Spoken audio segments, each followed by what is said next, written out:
នៅមិនសុកនោះទេលោកងួនសុបិនបានចេញសារបង្កប់ន័យខ្លាំងនិងដាក់ចំទៅអ្នករិះគន់មួយចំនួនថាឃ្លោកលិចអំបញ្ញអណ្ដែតក្រោយពីមតិមហាជនបន្តប្រតិកម្មរឿងលោកបាននិយាយថាមានស្រីក្រៅដោយសារតែប្រពន្ធឲ្យមិនគ្រប់គ្រាន់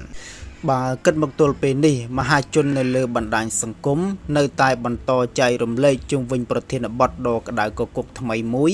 ដែលមានការវែកញែកមិនពេញចិត្តយ៉ាងខ្លាំងលើការនិយាយក្នុងវីដេអូសម្ភាសន៍ខ្លីរបស់អ្នកនិពន្ធនិងជាអ្នកដឹកនាំសម្ដែងរឿងដ៏ល្បីឈ្មោះគឺលោកងួនសុបិន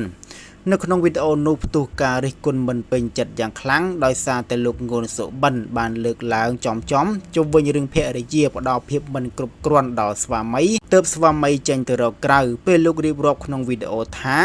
បើសិនជាប្រពន្ធធ្វើឲ្យប្តីគ្រប់គ្រាន់ប្តីនឹងមិនអាចទៅរកដាក់ក្រៅបាននោះទេមនុស្សប្រុសទោះបីប្រពន្ធស្អាតប៉ុណ្ណាក៏ដោយក៏នៅតែលួចលាក់មានស្រីខាងក្រៅដែរប៉ុន្តែបើសិនជាក្តីសុខនៅក្នុងគ្រួសារអត់បំពេញឲ្យប្តីបាននោះទេប្តីគួរតែមានស្រីក្រៅបានដែរឬទេជុំវិញពាក្យសម្ដីប៉ុន្មានឃ្លារបស់លោកងួនសុបិនបានលើកឡើងនេះត្រូវបានមហាជននៅលើបណ្ដាញសង្គមបង្ហាញប្រតិកម្មយ៉ាងខ្លាំង